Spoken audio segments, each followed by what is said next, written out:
नमस्कार. ही बातमी आलेली आहे जिल्हा परिषद हिंगोली शिक्षण विभाग प्राथमिकीकडून दिनांक 10/5/2024ला आणि ही आवक जावक क्रमांक दिलेला आहे. या ठिकाणी प्रती दिलेला आहे. ओके. काय म्हणतात की पवित्र पोर्टलद्वारे शिक्षण सेवक पदासाठी जिल्हा परिषद हिंगोली अंतर्गत निवड कळविण्यात आलेले उमेदवार.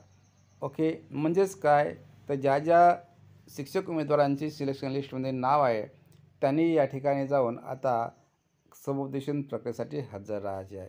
ओके. विशेष शिक्षण सेवक भरती प्रक्रिया 2022 अंतर्गत दिनांक 14 मे 2024 रोजी समुपदेशन प्रक्रियेसाठी हजर राहण्याबाबतचे आहे. संदर्भ शासनपत्र दिनांक 25 फेब्रुवारी 24चा.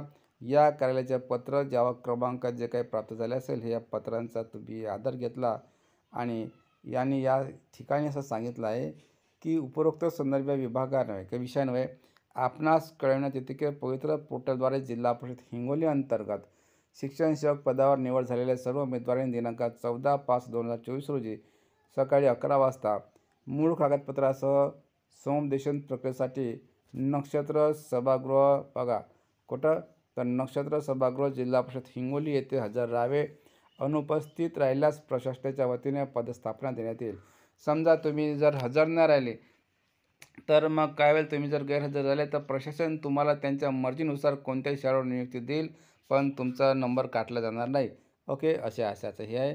शिक्षणाधिकारी प्राथमिक जिल्हा परिषद हिंगोली प्रतिलिपी पाठवलेली आहे आणि हे शिक्षणाधिकारी साहेबाची सही. तर ही छोटीशी माहिती होती. धन्यवाद.